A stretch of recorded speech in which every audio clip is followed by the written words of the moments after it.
Stop. Breathe. Put a hand over your chest and feel the proof of your own aliveness. You are not losing your mind. You did not invent a story to survive loneliness. What you felt for that person was real, so real that ordinary language trips over it and logic arrives late to explain it. God saw the nights you sat awake at 3 a.m., pulse loud in the dark, asking yourself why you could sense a presence that distance could not erase. He saw you stare into the mirror and whisper, "Why do I feel this if nothing happened the way it should?"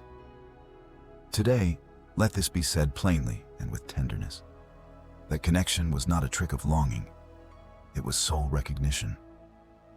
When one soul truly recognizes another, a quiet gravity forms, an invisible thread that does not demand permission to be felt. You did not choose the timing. You were chosen to awaken. This is why your attempts to rationalize never brought relief. You tried to file the feeling into familiar folders: infatuation, projection, a misunderstood kindness. You called it a phase, and then watched the feeling outlive your labels. Every time you tried to dim it, a gentler voice inside insisted, "No, this mattered."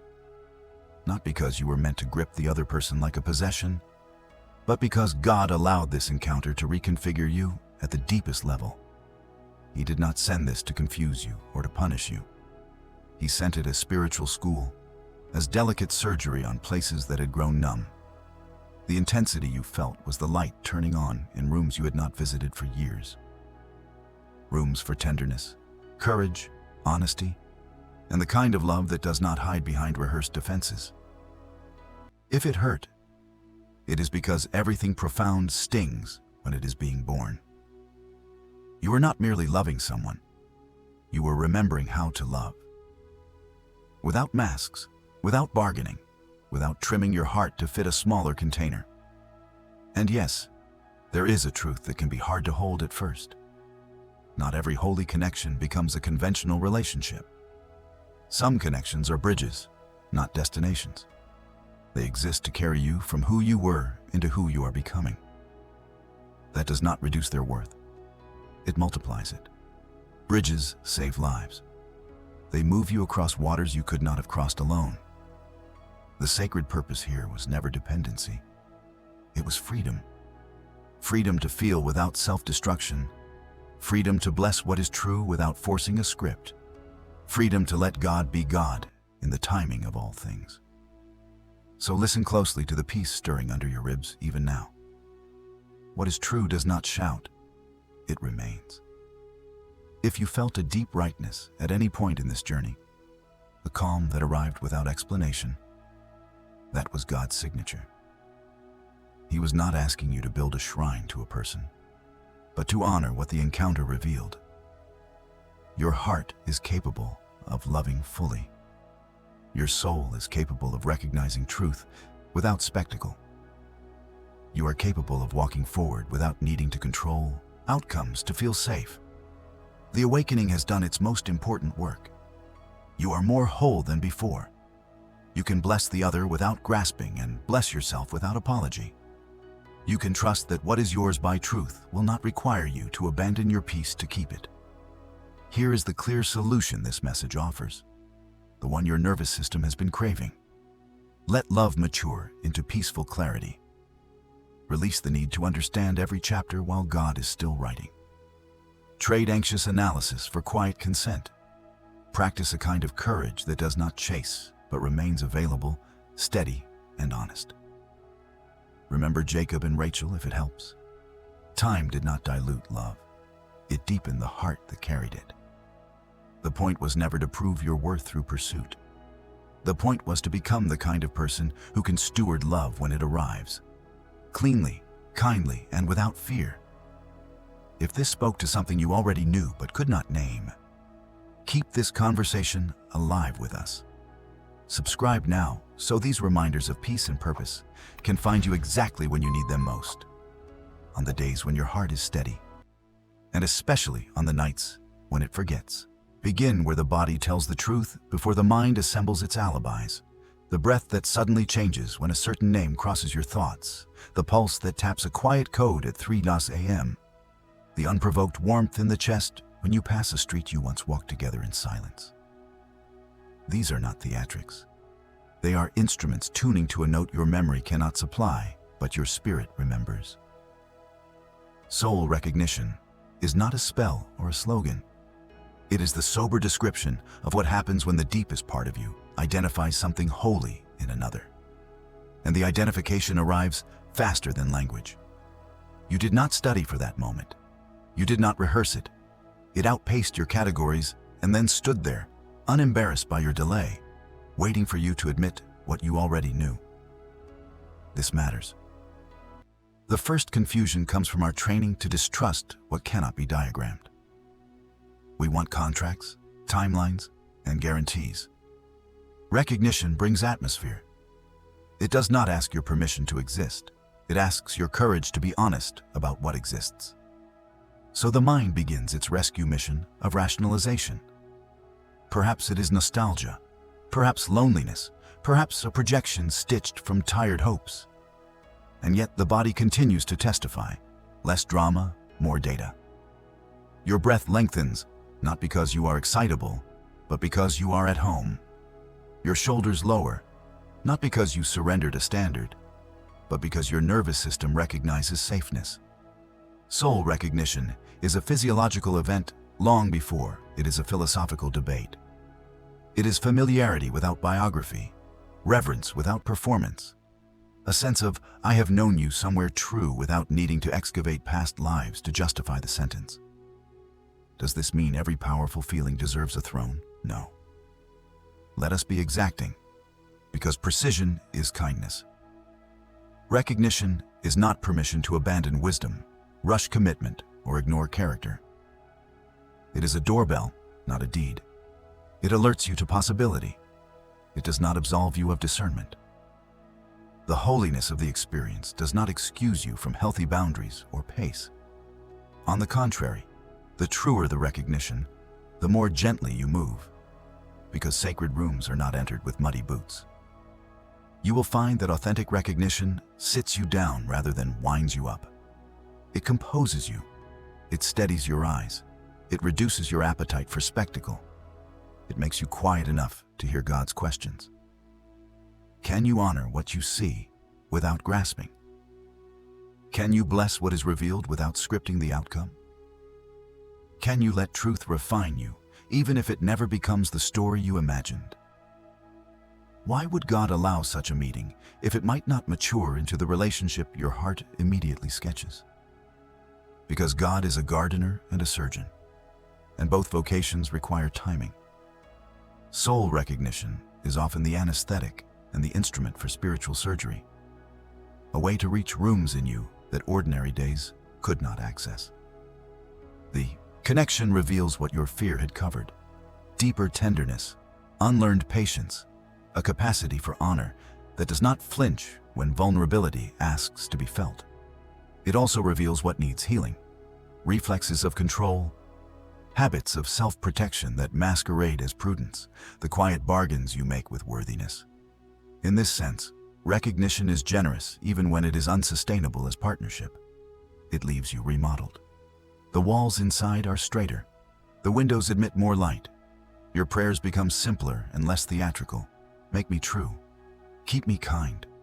Teach me to bless without possession. Still, there is the ache. Love that touches bone always stings during arrival. You may feel disoriented, as if two radio stations have begun to overlap.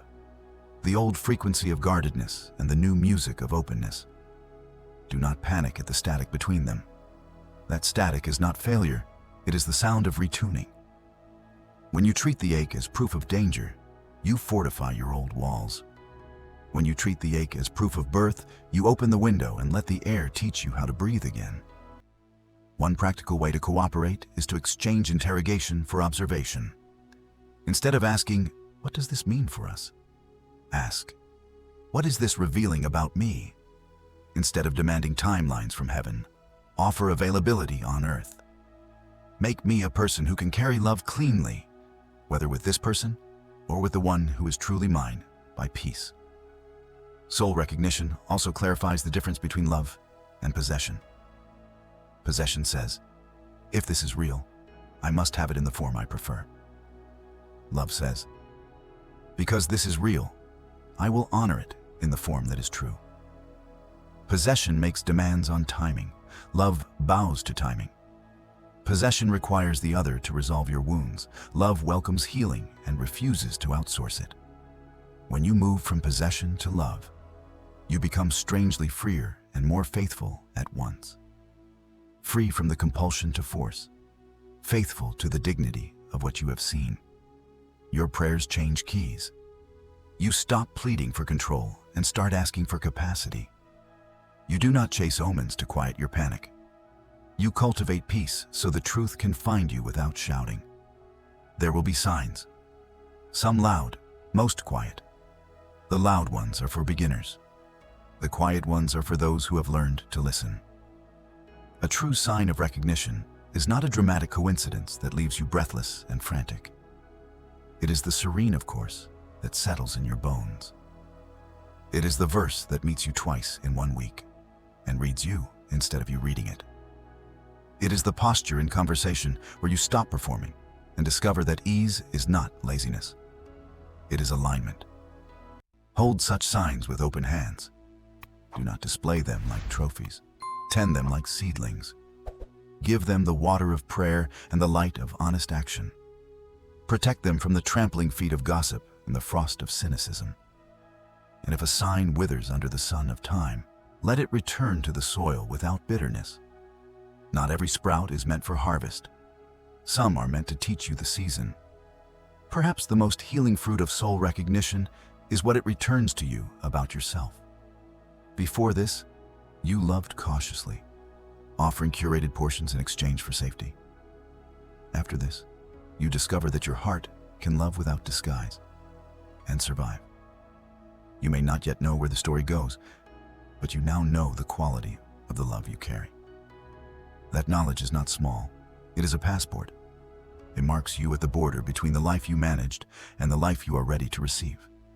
With it, you will no longer mistake intensity for intimacy, performance for presence, or attention for affection. You will not accept negotiations that require you to shrink. You will not call confusion chemistry. You will not treat secrecy as romance. Recognition has upgraded your taste for truth. Let this be your working definition then. Soul recognition is the peaceful certainty that arrives before explanations, honors God's timing more than your timeline, purifies your love of ownership, and leaves you more whole whether or not it becomes a union. If it becomes a shared path, you will carry it with reverence. If it remains a sacred bridge, you will cross with gratitude and keep walking in clarity.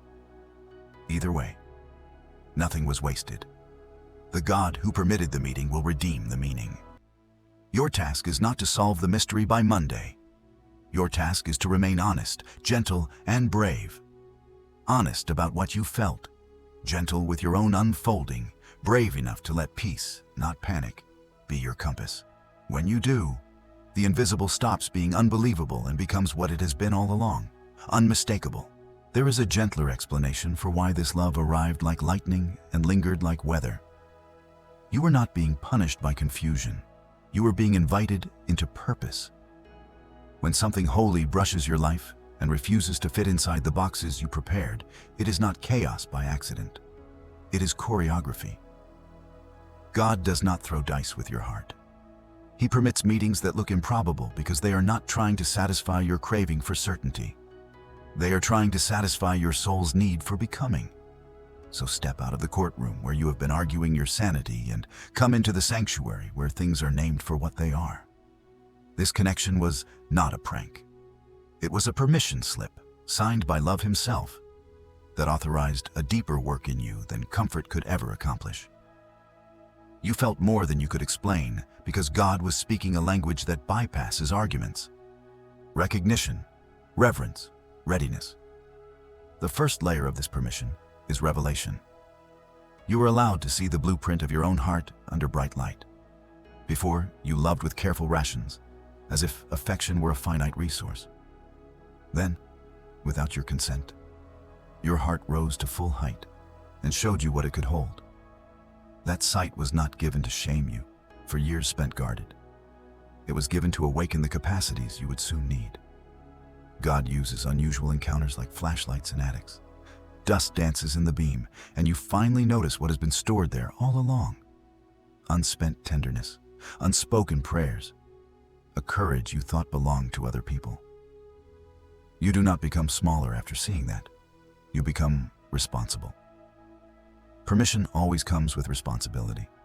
To care for the heart that woke up, to keep it honest, to steward it with boundaries that protect, not prison it.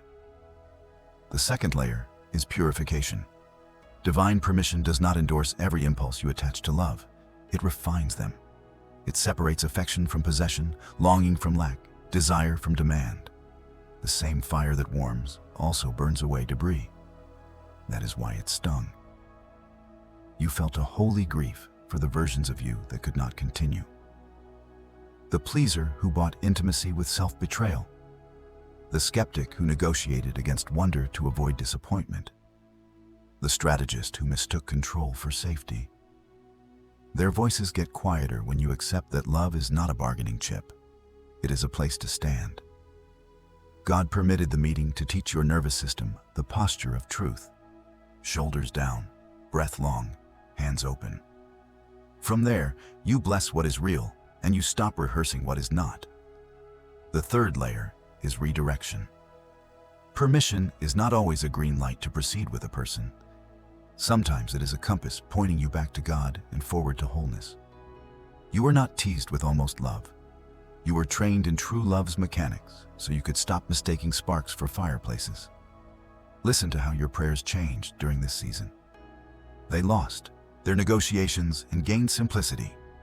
Make me steady. Teach me to see. Let me do no harm. This is how permission turns into path. Your steps become smaller and cleaner. You stop performing for outcomes and start preparing for stewardship. The question shifts from, how do I keep them? To, how do I keep my peace? From, what do they mean? To, what do I become? Here is a mercy many miss. Divine permission is timed. It arrives when your soil can receive seed and withdraws its intensity when roots need to grow in the quiet. If the closeness dimmed or the signs paused, that was not abandonment. It was integration. You learn to walk without leaning on constant omens. You learn to hear God in the ordinary. You learn that peace is not a prize at the end of resolution. It is the atmosphere in which resolution chooses to land. This is spiritual adulthood. To be faithful between confirmations, to be kind without witnesses, to be clear without a committee. God uses intervals to convert inspiration into identity. Do not confuse this with resignation. Divine permission does not ask you to lower your standards. It raises them to match your soul. The person who is truly yours by truth will not require you to collapse your boundaries, betray your clarity, or audition for affection. He or she will fit the peace you have fought to keep. Until then, permission keeps preparing you. It trains your no to be clean and your yes to be steady. It teaches your body the feel of safeness so you stop calling adrenaline romance. It makes you fluent in the language of quiet rightness so you can identify what is real without demanding spectacle. And what of the other person? You may never know all that God was doing in them, and you do not need to. Your assignment is not to supervise someone else's curriculum. It is to graduate from yours. Bless them, release them from carrying the proof of your growth, and keep the lesson. Your heart is not a hazard. It is a holy instrument. When tuned, it draws what resonates and lets pass what does not, without drama. You have nothing to prove and nothing to beg for. You have a life to live in peace, and peace is magnetic. If you want one simple practice that turns permission into progress, adopt this. Each morning, name one way you will love truly without losing yourself. One boundary you will honor, one generosity you will offer without keeping score, one prayer you will pray without bargaining. At night, name one thing you release from control. These 2 sentences, I will love cleanly and I release what is not mine to carry, are doorways through which purpose walks into your day. Cross them repeatedly until your nervous system recognizes the path by feel. Now, seal this teaching with a small act of courage. Let your body remember why this arrived and what it awakened. Choose a single word that sums up the heart of this section. A word you can carry like a key in your pocket. Then write it once, simply, as a declaration, rather than a performance. Let us begin with a clean distinction that most of us were never taught to make. Love is an orientation of the heart. Attachment is an argument with reality. Love looks at the other and whispers, "May you be well," even if your wellness carries you beyond my reach. Attachment looks at the other and bargains, "Be mine in the way that soothes my fear, or I will call this love a mistake." The difference is not poetic, it is physiological. Love lengthens the breath and quiets the jaw. Attachment shortens the breath and tightens the shoulders. Love widens your attention to include God's timing, the other's agency, and your own dignity. Attachment narrows your gaze until all you can see is an outcome you must secure. The first generates peace, the second, panic. The first deepens you, the second depletes you. Both feel strong, only one is safe. Attachment is not evil, it is simply frightened. It was born the day you learned that affection could disappear without warning, that approval could be earned and lost, that presence could be promised and withdrawn. Attachment builds clever mechanics to prevent that pain from returning. Hypervigilance disguised as devotion, urgency disguised as passion, self-abandonment disguised as generosity. When soul recognition arrives, true, bright, and holy, attachment tries to hijack it. It mistakes intensity for guarantee and chemistry for covenant. It tells you a story in which your worth will be proven only when the other stays, replies, reassures, and resolves your question marks. Love tells a different story. Your worth was established before the meeting. Your peace is not collateral for a promise, and your future does not require you to wrestle blessings out of reluctant hands. How then do we move from attachment to love without becoming cynical or cold? We do not amputate desire, we refine it. We let longing keep its warmth while stripping it of demand. This refinement requires 3 conversions. First, a conversion of aim, from "how do I keep them?" to "how do I keep my peace while honoring what is true?" Second, a conversion of prayer, from "change them so I can rest" to "change me so I can love cleanly," whether this becomes a union or a blessing at a distance. Third, a conversion of proof, from measuring destiny by frequency of messages to measuring alignment by the quality of your own presence. Clear words, calm choices, boundaries that protect, not punish. None of this cools love. It dignifies it. The heart that can release control becomes paradoxically more magnetic, because nothing is more attractive than a soul at home in itself. Freedom within love is not indifference. It is stewardship. It is the ability to carry feeling with reverence and still choose actions that honor both people's becoming. Consider the simplest example. You feel the impulse to send a message because your nervous system wants relief from uncertainty. Attachment demands immediate contact to soothe itself. Love breathes first, asks what the message serves, and chooses a time and tone that preserve dignity regardless of outcome. The content might be identical. Thinking of you, wishing you a good day, but the energy is different. Attachment says, "Respond so I can feel safe." Love says, "I offer this without extracting a debt." The same gesture, purified of grasping, becomes a blessing rather than a bid for control. In this way, everyday choices become altars where love is kept clean. Another hallmark of attachment is the fantasy of management. The subtle belief that with enough vigilance, you can prevent loss, prevent misunderstanding, prevent the other's ambiguity. This fantasy keeps you busy and brittle. It turns you into a detective in rooms where only a gardener can flourish. Love declines the detective's badge. It plants, waters, and waits. It trusts that what is real does not require surveillance to remain real. It knows that truth has a gravity of its own and will gather itself without being policed. This trust is not naivete. It is obedience to a higher order. In Scripture and in life, blessings that are forced come with fear. Blessings that are received come with peace. If you can't keep your peace while keeping the connection, you are being asked to choose the person as you imagine them, or your soul as God is forming it. Choose your soul. From there, if the connection is true, it will meet you without requiring self-betrayal. We must also speak of boundaries, because without them, the language of freedom becomes an alibi for chaos. Love without boundaries is sentimentality. Attachment without boundaries is compulsion. Boundaries are the architecture that lets love stay kind over time. They answer practical questions with spiritual weight.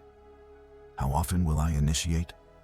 How will I protect my prayer life and sleep when longing spikes? What conversations require clarity before closeness resumes? Which settings inflame my old patterns and which cultivate my steadiness? Write such answers down when you are calm and obey them when you are tender. Each obedience teaches your nervous system that safety can be chosen. Safety chosen becomes safety felt. Safety felt becomes freedom. Freedom practiced becomes your new climate, the atmosphere in which love can breathe without becoming a hostage.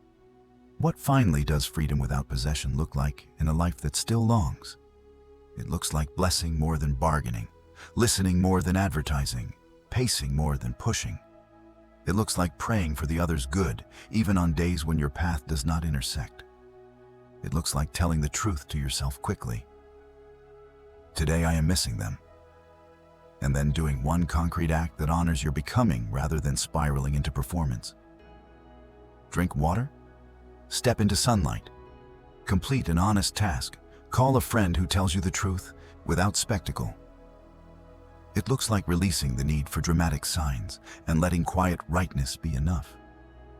It looks like greeting each day with the serene assumption that what is yours by truth will not require you to harm yourself to keep it. And it looks, more than anything, like a heart that has remembered its original design, to love fully without becoming a prisoner of its own devotion. If you practice this freedom long enough, the landscape changes. The people who needed your panic to feel powerful lose interest. The people who recognize your peace draw near. The forms of love that rely on secrecy and scarcity fall away. The forms of love that thrive in light and honesty take root. Your prayers become concise. Let nothing false remain. Let nothing true be delayed. And when love does arrive, whether as the redemption of this story or the beginning of another, you will meet it standing upright, hands open, eyes clear, already fluent in the language it speaks. You will not clutch. You will not audition. You will not negotiate away your peace for proximity. You will recognize what is real because it will feel like what you have been practicing. Freedom with tenderness, fidelity without fear, desire without demand. This is love, finally purified of possession. This is the way your heart was always meant to shine. Surrender is one of those words that the fearful mind hears as defeat, and the awakened heart hears as freedom. The mind imagines white flags and lost battles. The heart recognizes open hands and unburdened breath. To surrender in love does not mean abandoning desire. It means releasing domination. It is the choice to stop coercing reality with panic and start cooperating with God through trust. When you surrender, you do not love less.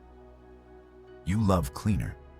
You stop negotiating with outcomes and begin partnering with peace. You stop arguing with timing and start honoring ripeness. What you lay down is not your hope. It is your habit of controlling what was never in your custody. Begin with the body, because surrender that does not touch the nervous system is a speech, not a shift. Sit. Place a hand over your sternum and another on your belly. Inhale through the nose for a count of 4. Exhale through gently parted lips for a count of 6. On the exhale, whisper, barely audible, I release what is not mine to carry. Do this 3 times. You are not performing a ritual to impress the heavens. You are training your biology to believe your theology. Peace is not an idea. It is a chemistry. As breath lengthens, jaw softens, and shoulders descend, the body learns a new association, letting go, amazazer, safety. Once safety is felt, clarity becomes available. You can tell the truth to yourself without starting a fire. Now speak plainly to God in the language of friendship. If this love is true by your peace, let it remain without forcing. If it is not, let it fade without drama. Either way, make me steady. Notice what this prayer excludes. It does not bargain. It does not demand signs on a schedule. It does not threaten to withdraw faith if comfort is delayed. It asks for steadiness because steadiness is the real miracle, the kind that makes any outcome survivable and every outcome meaningful. From steadiness, your choices change temperature. You stop writing messages to extract reassurance and start writing only when you can offer blessing without debt. You stop surveilling social channels for omens and start tending your inner channels for coherence. You stop rehearsing courtroom arguments and start practicing kitchen table honesty. Simple, warm, unperformed. Because surrender is a practice, not a single event. Give it structure. Create a daily letting go loop with 4 parts. Name, notice, narrow, nourish. Name the attachment as it is. I want this person to choose me now. Notice where it lives in the body. Throat tightness, shallow breath, buzzing in the ribs. Narrow your sphere of control to one faithful action you can take today that honors your dignity. Drink water, move your body. Do the task you promised yourself. Send a clean message, or send none. Nourish your spirit with something that reminds you who you are, apart from outcomes. A psalm spoken slowly, 10 minutes of sunlight, music that returns you to truth. Complete the loop whenever longing spikes. Repetition is not failure. It is how the soul learns new reflexes. Surrender also requires boundaries, or else you will confuse self-erasure with holiness. Write your peace guardrails in calm moments and obey them in tender moments. How often you will initiate contact. How you will protect sleep when the mind spins stories at 2 a.m. What topics require clarity before emotional intimacy resumes? Which environments inflame your old pattern of chasing? Which friends speak to your identity rather than your anxieties? Guardrails are not punishments. They are promises you make to your future self. They prevent you from paying interest on a debt you do not owe, performing, persuading, proving. When you keep a boundary, even privately, your nervous system receives the message. We are worth protecting. Protected, you become peaceful. Peaceful, you become magnetic. Let us bring Jacob and Rachel to the table, not as folklore but as formation. Jacob saw Rachel, and recognition rushed in like rain. Scripture says he wept. But the lesson is not in the tears, it is in the years. He worked 7 long years that felt like days because love, surrendered to God's process, transfigures time. Waiting did not dilute his heart, it deepened his capacity. The man who once grasped and deceived became a man who could labor without scheming, love without bargaining, and receive without stealing. That is surrender. It is not passive, it is purifying. It does not make you smaller, it makes you true. And true people do not fear timing. They trust ripeness. They trust that what is of God does not require theft, haste, or manipulation to arrive. Does surrender mean silence forever? No. It means you speak only when your words can carry peace. It means you let some conversations wait until you can choose honesty over strategy. It means you risk a clean question. Where do you see this? And accept a clean answer, even if it calls you to bless from a distance. It means you refuse to hoard the other person's freedom to soothe your insecurity. The paradox. The moment you release your grip, you regain your dignity. With dignity restored, you become a truer match for the very love you desire. The field of your life rearranges around a calmer center. The people who feed on panic lose their purchase. The people who honor steadiness find you. Expect grief to visit, She is a loyal teacher. When she arrives, do not shove her into a closet labeled weakness. Sit with her in a chair by the window. Let her do her work, washing the eyes so they can see what is, not just what was hoped for. Crying with God is not the opposite of surrender. It is often the doorway to it. And when the tears finish their sentence, go do one ordinary thing well. Fold the laundry, write the paragraph, walk in the evening air. Ordinary actions are sacraments when done from a surrendered heart. They say to the universe what sermons try to say with more words. I am safe in God while outcomes ripen. One more practice, quiet and strong. 24-hour mercy. When something painful occurs, a delayed reply, a closed door, grant yourself 24 hours without self-interrogation. No doom predictions, no autopsies of your worth. Just breath, care, and simple obedience to your guardrails. After the mercy window, if conversation is required, have it calmly. Often you will discover that the crisis has shrunk to size or dissolved entirely because drama was starved of attention. This too is surrender, a refusal to let adrenaline be your editor. In the end, surrender makes you transparent to what is real. You stop fogging the glass with need, and life can finally show you its face. If the story with this person is yours by truth, surrender will not steal it. It will strengthen it, replacing grasping with grace, hurry with pace, demand with devotion. If the story is not yours, surrender will protect you, freeing your hands for the gifts already on their way, the friendships that fit, the work that steadies you, the love that can breathe in the light. Either way, you win the one prize that matters first: a heart at peace, a life aligned, and a trust that does not fear what God may say because it has decided ahead of time to bless whatever He brings. Pause here and listen, not for thunder, but for the smaller sound you once mistook for silence. Your own steady breath. The world loves spectacles at the finish line. Heaven prefers a quieter triumph. Coherence returning to your chest, clarity sitting down in your thoughts without asking permission, tenderness surviving the test of time. You began this journey wondering if you had imagined the whole thing, afraid that your love was a disorder to be treated instead of a truth to be tended. You stand here different. Not louder, not harder, truer. The ache has context. The signs have grammar. The love you felt has been purified of possession and strengthened by surrender. You did not lose your mind. You found your center. Let us name what changed so your heart can file it under learned rather than haunted. You recognize the difference between soul recognition and projection. The body's calm, of course, replacing the mind's frantic, finally. You accepted divine permission as choreography, not chaos. God allowed the meeting to reveal capacities, refine motives, and redirect you toward wholeness. You distinguished love from attachment, choosing freedom without indifference, blessing without bargaining.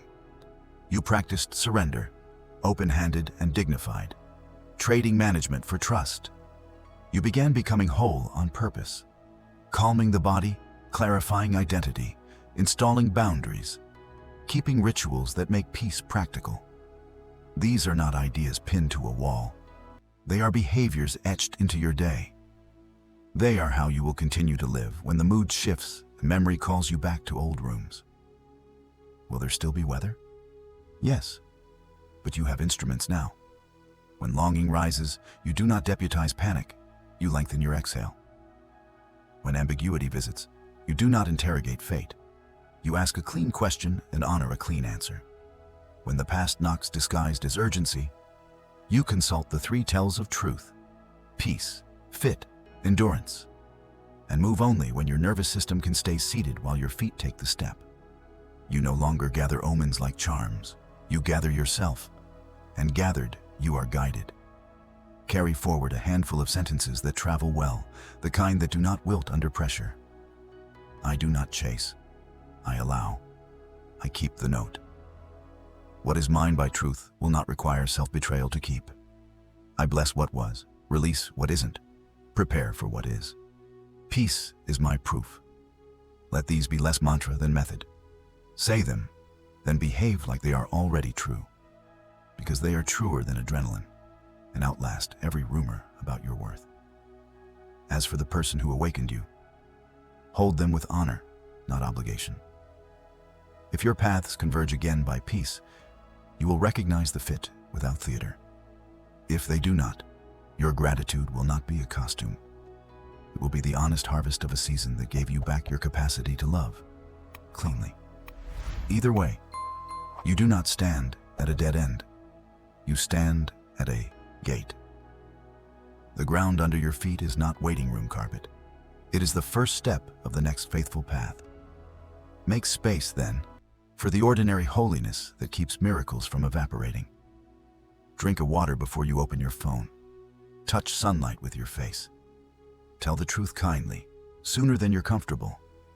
Keep a boundary when it is easiest to negotiate it away. Write one line each night about what you're handing back to God. Celebrate without spectacle, grieve without self-judgment, rest without apology. These small obediences are how love recognizes you when it arrives, how it knows it has found a home built for light and air. If doubt whispers tomorrow, meet it with the calm you practiced here. Put a hand over your sternum and say, gently and without bravado, "We are safe to be who we are." Then take one uncluttered action that belongs to your chosen identity. Miracles prefer rooms where someone is quietly doing the next right thing. Look up one more time, not to scan the horizon for rescue, but to notice the way the day has softened around you. This is not the end of a desperate search. It is the beginning of an honest walk. You are not waiting to be validated by an outcome. You are validating your life by the way you carry it. Love will not have to climb over your panic to reach you. It will find the door you left unlocked, the door called peace. Go in that peace now. Bless what led you here. Bless who you became on the way. Bless the chapters that are already being written in rooms you cannot see yet. And when the next good thing knocks, whether it wears a familiar face or a brand new name, you will open from the inside, unafraid, already fluent in the language it speaks. You are not crazy. You are not late. You are not empty. You are ready.